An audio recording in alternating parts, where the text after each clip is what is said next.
ఇక ఈ సీజన్లో కలకలలాడాల్సిన రిజర్వాయర్లు, చెరువులు, కుంటలు, కాల్వలు, చెక్ డ్యాంలు వెలవెలబోతున్నాయి.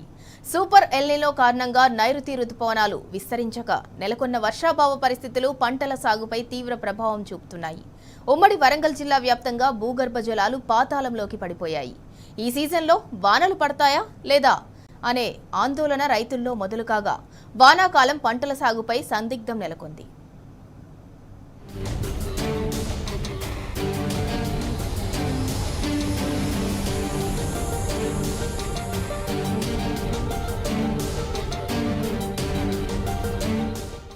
ఉమ్మడి వరంగల్ జిల్లాలో వానాకాలంలో 15.80 లక్షల ఎకరాల్లో పంటలు వేయాల్సి ఉండగా జూన్ నాటికి కేవలం 5% మాత్రమే సాగులోకి వచ్చాయి.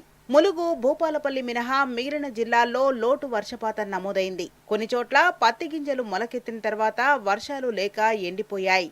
రైతులు రెండోసారి విత్తనాలు కొనుగోలు చేసి మళ్లీ నాటాల్సిన పరిస్థితులు నెలకొన్నాయి. మరికొన్ని చోట్ల మొలకెత్తిన పంటను కాపాడుకునేందుకు సాగునీటి వనరులున్న రైతులు బోర్లు, డ్రిప్, స్ప్రింకర్లతో నానాపాట్లు పడుతుండగా వర్షాధారంగా పంటలు వేసేవారు తీవ్ర నష్టాలను ఎదుర్కొంటున్నారు.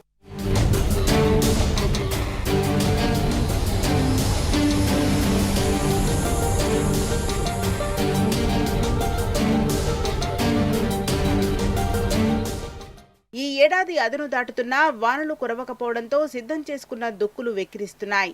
నాటేందుకు సిద్ధంగా ఉన్న వరినారు మడులు ముదిరిపోతున్నాయి. ఈ పరిస్థితుల్లో అన్నదాత వర్షాల కోసం ఆకాశం వైపు దీనంగా ఎదురుచూస్తున్నాడు. రాష్ట్రంలోని 17 జిల్లాల్లో లోటు వర్షపాతం నమోదు కాగా హన్మకొండ, వరంగల్, జనగామ, మహబూబాబాద్ జిల్లాలు ఈ జాబితాలో ఉన్నాయి. వర్షాధార వ్యవసాయమే ప్రధాన ఆధారంగా ఉన్న ఈ ప్రాంతాల్లో రైతులు విత్తనాలు సిద్ధం చేసుకున్నా సరిపడా వానలు లేక సాగు పనులు నత్తనడకన సాగుతున్నాయి.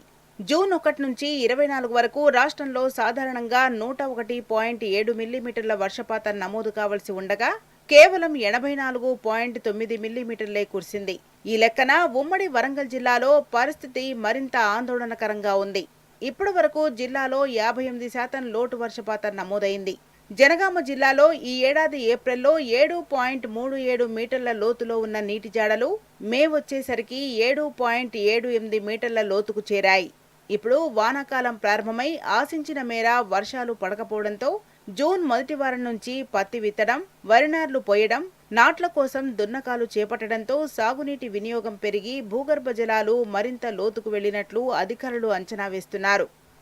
జనగామ సహా మహబూబాబాద్, భూపాలపల్లి, వరంగల్, హన్మకొండ జిల్లాల్లో సాధారణ వర్షపాతంలో సగం కూడా నమోదు కాలేదు.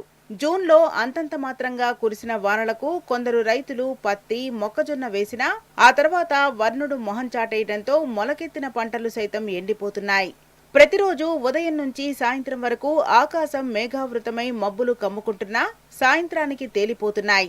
వేసవి ఎండలను తలపించేలా భానుడు భగభగ మండిపోతున్నాడు. నేను ఒక రైతును. నాకు 4 ఎకరాల భూమి ఉంది. 2 ఎకరాలు నేను పత్తి గింజలు కూడా వేయడం జరిగింది. కానీ వర్షాలు లేక పత్తి మొలవలేదు.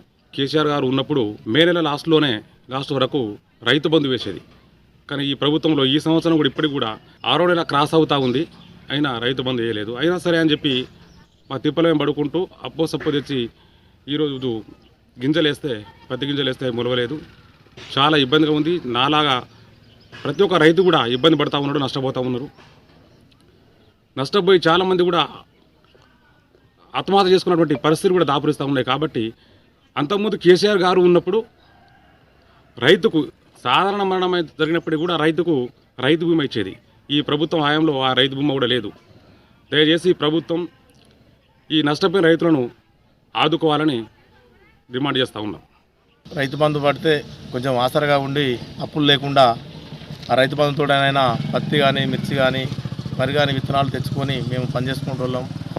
గత 2-3 సంవత్సరాల నుండి మాకు రైతు బంధు కూడా సరిగా పడక 2 సీజన్ల రైతు బంధు ఆల్రెడీ పడలేదు. పత్తి విత్తనాల ధర పెరిగింది, వరి విత్తనాల ధర పెరిగింది. అదేవిధంగా ఎరువుల ధరలు విపరీతంగా పెరగడం జరిగింది. ఇప్పుడు ఉన్నటువంటి వర్షాభావ పరిస్థితులను బట్టి ఉన్నటువంటి అధికారులు కూడా ఏం పంటలు వేయాలో కూడా వాళ్ళకి క్షేత్రస్థాయిలో చెప్పడం లేదు. మాకు దోచిన విధంగా మేము వేసుకునే పంటల వల్ల మాకు నష్టం జరుగుతుందో లాభం జరుగుతుందో తెలియని పరిస్థితుల్లో ఉన్నాం. రైతులు అసలు ఏ రకమైన పంట సాగు చేయాలి, సన్నవర్లు చేయాలా, దొడ్డువర్లు చేయాలా, దొడ్డువర్లు చేస్తే ప్రభుత్వం కొంటదా కొనదా అనే దాని మీద స్పష్టత లేక కూడా రైతులు చాలా ఇబ్బంది పడుతున్నారు. కాబట్టి ఏఈఓలు కానీ ఎవరు కానీ క్షేత్రస్థాయిలో పరిశీలించి మా రైతులందరికీ తగు సూచనలు ఇచ్చినట్టయితే మాకు అన్ని విధాలుగా మీరు సహకారంగా ఉన్నట్టు ఉంటుంది. మేము 2 ఎకరాల పత్తి వేసినాము. పత్తి సాగు చేసిన సంది వర్షాలు లేవు. వర్షాలు లేక పత్తులు కొన్ని ఎండిపోతున్నాయి, మొలవలేదు, డబల్ గింజలు తెచ్చుడవుతుంది. వర్షాలు లేక ఇబ్బందులు అవుతున్నాయి. మందు బస్తాల కాడికి పోతేనేమో మందు బస్తాల యాపు కానీ ఎక్కడ యాపు పెట్టిండ్రు. మేము బాధపడుతున్నాం. అందుకొరకే మాకు ప్రభుత్వం ఏదైనా సహాయం చేయాలని కోరుకుంటున్నాం. 10 ఏళ్ల కేసీఆర్ పాలనలో నిండు వేసవిలోనూ దేవాదుల ఎస్ఆర్ఎస్పీ కాలువల ద్వారా రిజర్వాయర్లు, చెరువులు, కుంటలు, చెక్ డ్యాంలకు గోదావరి జలాలను తరలించిన ఫలితంగా వర్షాభావం నెలకొన్న భూగర్భ జలాలు సమృద్ధిగా లభించి వానాకాలం యాసంగి సాగుకు ఢోకా లేకుండా ఉండేది. కానీ 2.5 ఏళ్ల రేవంత్ రెడ్డి పాలనలో కాంగ్రెస్ ప్రభుత్వం రైతులపై మొసలి కన్నీరు కారుస్తూ కాళేశ్వరం ప్రాజెక్టు ద్వారా గోదావరి జలాలను రైతు పొలాలకు తరలించకపోగా దేవాదుల నీటి విడుదలను సైతం నిర్లక్ష్యం చేసింది. ఫలితంగా ఇప్పుడు వర్షాభావ పరిస్థితులు భూగర్భ జలాలపై తీవ్ర ప్రభావం చూపుతున్నాయి. ఎండాకాలంలోనూ మత్తళ్లు దూకిన నీటి వనరులన్నీ ఎండిపోయి వెక్కిరిస్తుండగా చుక్క నీరు లేక చెక్ డ్యాంలు వెలవెలబోతున్నాయి.